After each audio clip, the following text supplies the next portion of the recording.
वह कौवा जिसने समय को देखा। हम बात कर रहे हैं काकभुशुंडी की। इनकी यात्रा कोई आम यात्रा नहीं है। इसकी शुरुआत होती है भगवान शिव के एक श्राप से, जिसके कारण उन्हें 1000 बार जानवरों की योनि में जन्म लेना पड़ा। सोचिए जरा, उसके बाद एक ब्राह्मण के रूप में उनका जन्म हुआ। सोचिए, मानव जाति हमेशा से ज्ञान की खोज में कितनी गहराई तक जाती रही है ना? इस अनंत, विशाल और रहस्यमय ब्रह्मांड को समझने की लालसा हमारे भीतर हमेशा से मौजूद है। जरा गौर कीजिए, एक तरफ आज के हमारे आधुनिक वैज्ञानिक हैं जिनका अपने विज्ञान के प्रति समर्पण किसी सच्चे योगी से बिल्कुल भी कम नहीं है, और दूसरी तरफ हमारे प्राचीन ऋषि मुनि जिन्होंने सदियों पहले ही बिना किसी आधुनिक उपकरण के अस्तित्व के सबसे गहरे रहस्यों को खोजना शुरू कर दिया था। आज के इस गहरे विश्लेषण में हम यही देखने वाले हैं कि कैसे हमारे प्राचीन ग्रंथ और आज की एडवांस्ड क्वांटम फिजिक्स एक दूसरे से आकर जुड़ जाते हैं। यह सफर वाकई हैरान करने वाला है। अब जरा योग वासिष्ठ की इस बेहद दिलचस्प बात पर ध्यान दीजिए। किसी कल्प वृक्ष की एक शाखा पर गूलर के फल के समान एक ब्रह्मांड का निर्माण हुआ। पहली बार सुनने में शायद आपको लगे कि यह तो बस एक खूबसूरत प्राचीन कविता है, राइट? लेकिन अगर हम इसके पीछे के गहरे वैज्ञानिक अर्थों को खंगालें तो दिमाग सच में चकरा जाता है। ये कोई साधारण रूपक नहीं है। दरअसल ये अंतरिक्ष की बनावट का एक इतना सटीक और विचारणीय वर्णन है जो आपको सोचने पर मजबूर कर देगा। तो चलिए आगे बढ़ते हैं हमारे पहले अहम हिस्से की तरफ, प्राचीन ग्रंथों में विज्ञान। जरा उस वक्त की कल्पना कीजिए, सदियों पहले, जब कोई आधुनिक तकनीक नहीं थी, कोई हबल या जेम्स वेब टेलीस्कोप नहीं था। तब भी इंसानी जिज्ञासा अपने चरम पर थी। जिस वक्त दुनिया का एक बहुत बड़ा हिस्सा ये मानकर बैठा था कि ब्रह्मांड की उम्र तो बस कुछ हजार साल ही है, ठीक उसी वक्त हमारे प्राचीन ऋषि अनंत यानी इन्फिनिटी और शून्य यानी जीरो जैसी बेहद जटिल और उन्नत गणितीय अवधारणाओं के साथ खेल रहे थे, गणनाएं कर रहे थे।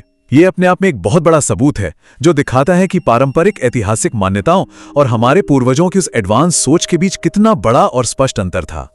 चलिए अब बात करते हैं एक बेहद रहस्यमयी किरदार की, वह कौवा जिसने समय को देखा।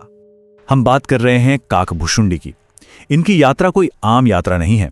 इसकी शुरुआत होती है भगवान शिव के एक श्राप से, जिसके कारण उन्हें 1000 बार जानवरों की योनि में जन्म लेना पड़ा। सोचिए जरा, उसके बाद एक ब्राह्मण के रूप में उनका जन्म हुआ, फिर लोमश ऋषि से उनका विवाद हुआ और अंततः उन्हें एक कौवे के रूप में जीवन बिताने का श्राप मिल गया। लेकिन कहानी में असली ट्विस्ट तो अब आता है। उन्हें इच्छा मृत्यु का वरदान मिला। इसका मतलब था कि वे अनगिनत सदियों तक जीवित रहे। आपको यकीन नहीं होगा, उन्होंने पूरी रामायण की घटनाओं को 11 बार घटित होते हुए देखा है। इस अकल्पनीय लंबी उम्र ने उन्हें पूरे ब्रह्मांड को एक ऐसे नजरिए से देखने का मौका दिया जो समय की सीमाओं से पूरी तरह परे था, एकदम ऑब्जेक्टिव और टाइमलेस। आगे बढ़ते हैं और समझते हैं इस बेहद रोचक कॉन्सेप्ट को, द मल्टीवर्स ट्री यानी बहुब्रह्मांड का पेड़। योग वासिष्ठ के 13वें अध्याय में जो वास्तविकता की संरचना बताई गई है ना, वो सच में अचरज में डाल देती है। एक तरफ हमारे पास वो प्राचीन रूपक है कल्प वृक्ष, जिसकी ढेरों शाखाएं अलग अलग टाइमलाइंस को दर्शाती हैं और उन पर लगे गूलर के फल अलग अलग ब्रह्मांडों को। और अब जरा दूसरी तरफ देखिए, आज का आधुनिक विज्ञान जो मल्टीवर्स यानी बहुब्रह्मांड, डाइवर्जिंग टाइमलाइंस और स्फेरिकल यानी गोलाकार ब्रह्मांडों की बात करता है। अगर आप गहराई से देखें तो ये दोनों विचार बिल्कुल एक ही बात कह रहे हैं, बस उन्हें समझाने का नजरिया और तरीका अलग है। अब इस प्राचीन दर्शन को हवाई बातों से निकालकर आधुनिक विज्ञान की ठोस नींव पर रखने के लिए हमें एक बहुत ही क्रूशियल चीज को समझना होगा, कॉस्मिक माइक्रोवेव बैकग्राउंड रेडिएशन। आसान भाषा में समझें तो ये बिग बैंग के बाद बची हुई वो ऊर्जा है जो आज भी पूरे ब्रह्मांड में फैल रही है। जब वैज्ञानिक इसे मापते हैं तो वो क्या पाते हैं कि ये हर तरफ से एकदम एक समान है, होमोजीनियस है। और यही वो चीज है जो हमारे ऑब्जर्वेबल यूनिवर्स यानी दिखाई देने वाले ब्रह्मांड के आकार को स्पष्ट रूप से तय करती है। तो अब सवाल ये उठता है कि प्राचीन ग्रंथों ने ब्रह्मांड की तुलना सेब या आम से क्यों नहीं की, सिर्फ गूलर के फल से ही क्यों? इसके पीछे बहुत ही सॉलिड और हैरान करने वाले कारण है। सबसे पहली बात, गूलर का फल लगभग एक परफेक्ट स्फीयर यानी गोला होता है। दूसरा, इसकी आंतरिक संरचना हर तरफ से एक समान होती है, बिल्कुल हमारे 46.5 अरब प्रकाश वर्ष में फैले हुए ब्रह्मांड की तरह। और सबसे बड़ी बात, गूलर कभी अकेला नहीं उगता, ये हमेशा एक साथ कई फलों के गुच्छे के रूप में उगता है। क्या आपको इसमें कोई पैटर्न नजर आ रहा है?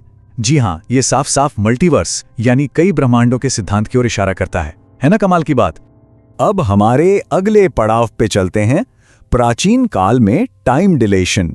हम रोजमर्रा की जिंदगी में मानते हैं कि समय हर जगह एक ही स्पीड से चलता है, राइट? लेकिन आपको जानकर हैरानी होगी कि प्राचीन कथाओं में इस धारणा को बहुत पहले ही चुनौती दे दी गई थी। इसका एक बहुत ही विविड और ज्वलंत उदाहरण हमें देवता इंद्र की एक कथा में मिलता है। होता यह है कि एक युद्ध में हारने के बाद अपने दुश्मनों से बचने के लिए इंद्र खुद को एक अत्यंत छोटे कण यानी मॉलिक्यूल में बदल लेते हैं और सूर्य की एक किरण में जाकर छिप जाते हैं।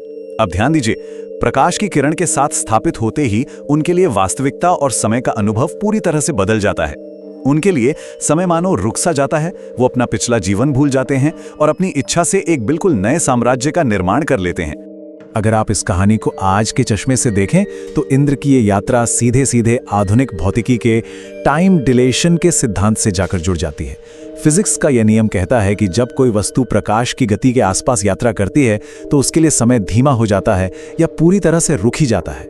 सोचिए, अल्बर्ट आइंस्टाइन की थ्योरी ऑफ रिलेटिविटी के आने से सदियों पहले ही हमारे प्राचीन ऋषियों ने इन कहानियों के माध्यम से ये एकदम साफ कर दिया था कि समय और स्थान एब्सोल्यूट यानी निरपेक्ष नहीं है, बल्कि रिलेटिव यानी सापेक्ष है।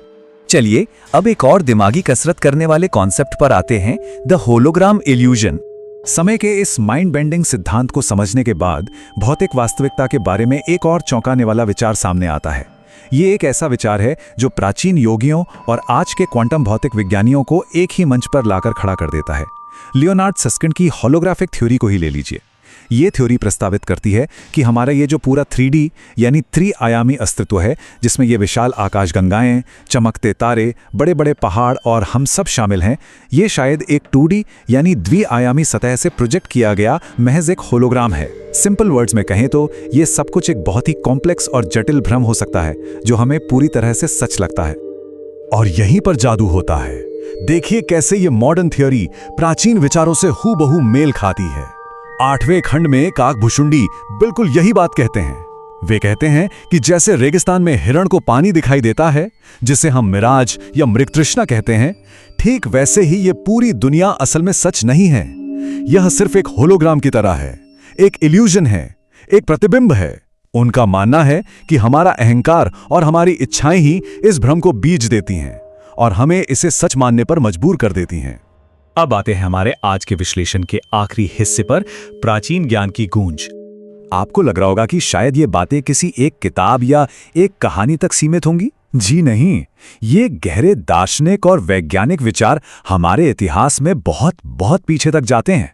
पूरे ब्रह्मांड को एक विशाल आपस में जुड़े हुए पेड़ के रूप में देखने की ये जो पूरी अवधारणा है ना, ये सीधे तौर पर ऋग्वेद के प्रथम मंडल के 164वें सूक्त से निकल कर आती है। इसका सीधा सा मतलब यह है कि ब्रह्मांड विज्ञान की ये इतनी गहरी समझ, मल्टीवर्स के ये विचार मानवता के सबसे पुराने ज्ञात ग्रंथों में से एक में सदियों पहले से ही मौजूद थे। तो आज के इस पूरे विश्लेषण के बाद हम एक ऐसे मोड़ पर खड़े हैं जो हमारे सामने एक बहुत ही गहरा और थोड़ा बेचैन करने वाला सवाल छोड़ जाता है। क्या वाकई आज का आधुनिक विज्ञान पूरी तरह से नई सीमाओं को, नए फ्रंटियर्स को खोज रहा है, या फिर क्या मानवता केवल उन गहरे अनंत ब्रह्मांडीय सत्यों को फिर से खोजना सीख रही है जिन्हें हमारे प्राचीन ज्ञानियों ने हजारों साल पहले ही अपने दिमाग में मैप कर लिया था? इस पर जरूर विचार कीजिएगा, क्योंकि ज्ञान की ये खोज, ये सफर अभी थमा नहीं है, ये निरंतर जारी है।